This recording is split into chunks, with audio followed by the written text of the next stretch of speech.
prihatin, lalu ada sosok gaib yang masuk sehingga dia tidak bisa membedakan mana yang benar dan mana yang tidak benar. Iya. Disinilah yang menjadikan terjerumus di dalam bait yang ketujuh. Matanya lamur. Ini penpasir. Yang satu wanita, yang satu hari nggak bisa ngebedain.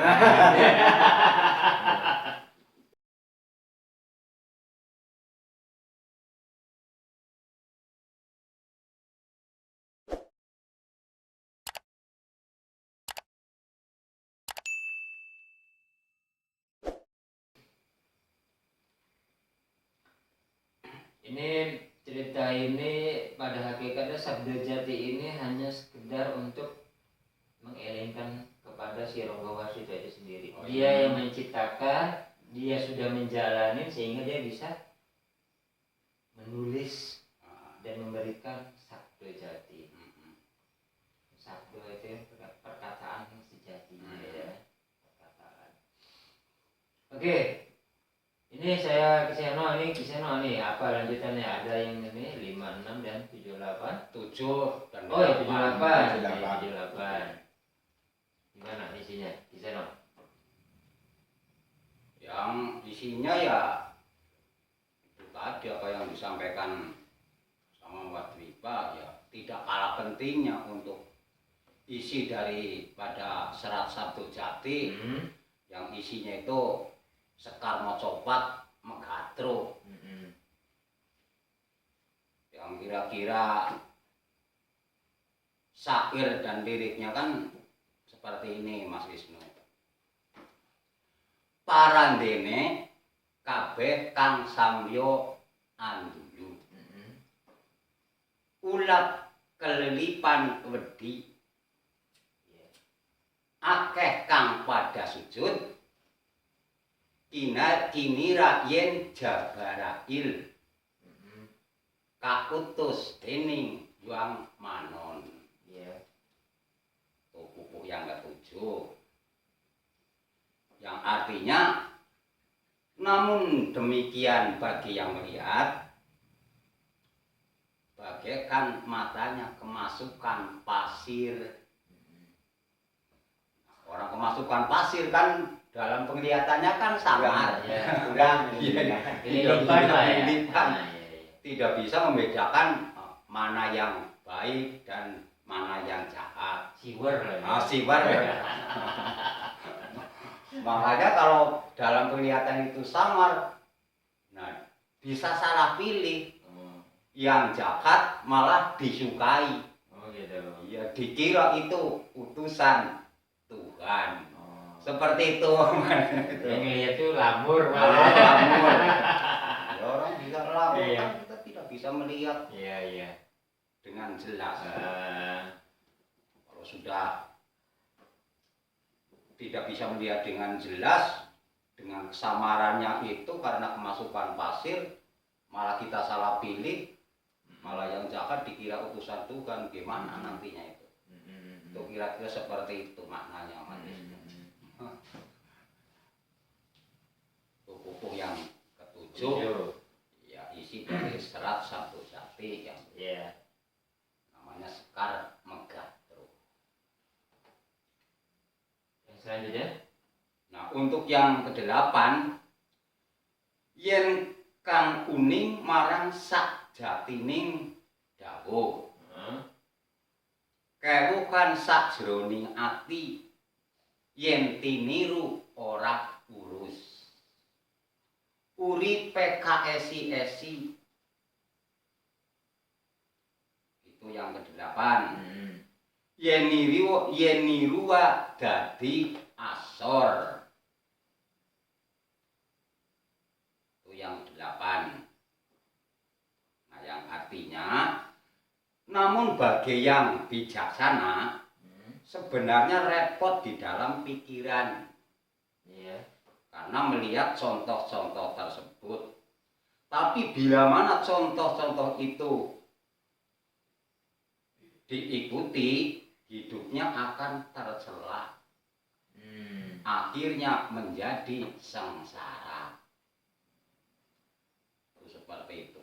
Jadi yen kang uning marang sejati ning dawuh kan maksudnya kalau kita itu tidak mentaati apa yang diperintahkan di dalam kebenaran itu sendiri, ya itu tadi jadi hidupnya akan sengsara, ya. semaunya sendiri gitu. Dari kata KSI itu kan jelas. Jadi kalau tadi yang saya ucapkan dari bait yang ketujuh, Ya. itu seperti para dukun. Ya.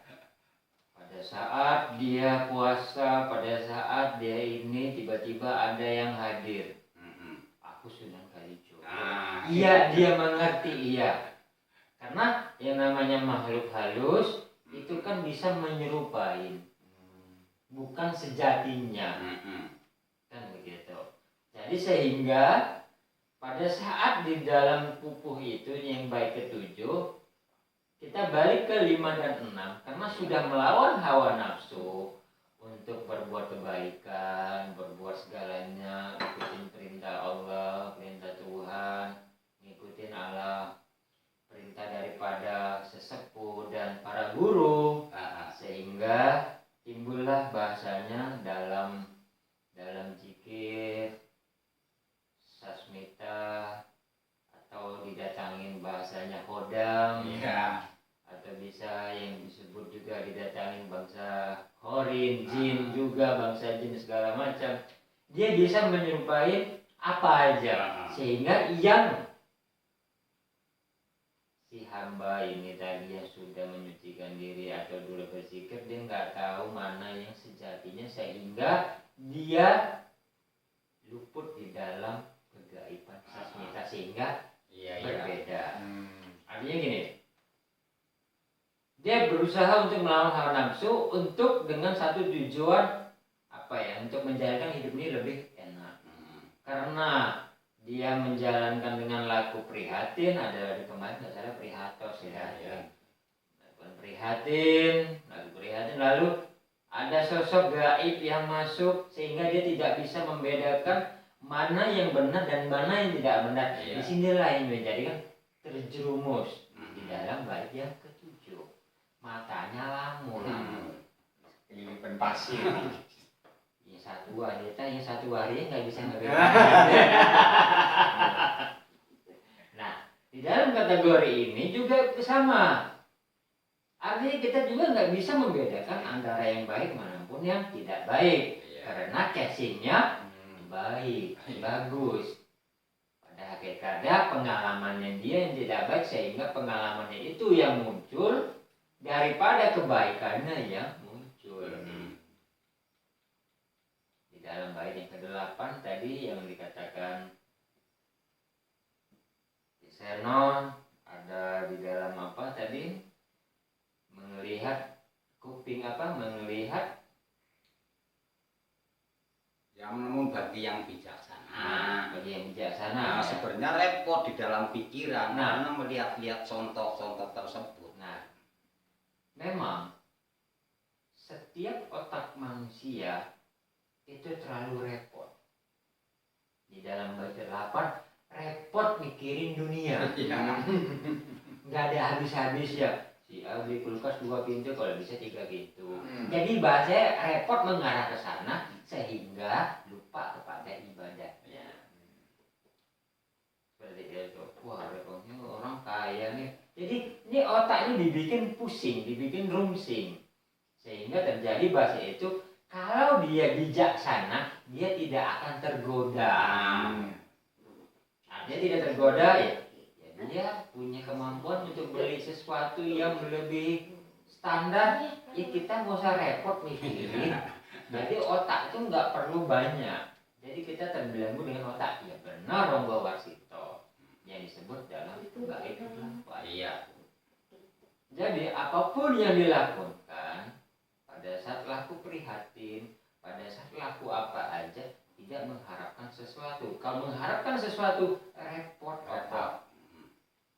Wah, saya berpuasa gini, saya sholat sini, bikin otak repot agar masuk surga. Itu itu yang nggak bisa, nggak jadi. Akhirnya dia terbelenggu dengan kerepotan otak untuk masuk surga. Ya kan belum tentu. Nah di dalam hukum hawa nafsu katanya kan kalau udah menjalankan segalanya, segala perintah Allah masuk surga, berarti dia direpotin dengan pamrih dengan masuk surga itu tadi. Menahan hawa nafsu dari perbuatan yang tidak baik. Nah di dalam bait ketujuh direpotkan lagi melihat yang mengaku ya saya sunan. Nah disinilah perbandingannya ini, disinilah artinya yang membisikkan kepada diri yang disebut kemarin Baripa ya jin korin. Nah jin korin itu yang menggoda, yang bikin repot. Pada hakikatnya Rongga Warsito memberikan bahasa ini agar tidak ada bahasanya ini pamrih, sehingga si otak ini tidak repot dan bisa mengambil keputusan yang bijaksana. Wah, orang-orang yang sembahyang yang segala macam mati kasih yang nggak sembahyang, mau saya direpotin, mau nggak sembahyang mau sembahyang. Jadi itu orang-orang itu bikin repot otaknya. Banyak yang berkata seperti itu. Saya pikir-pikir ngapain repotin otak sendiri? Belum tentu dia benar kan. Jadi ya bahasa ini kan kebalik. Kalau dalam bahasa situ kan ada bahasa kuping.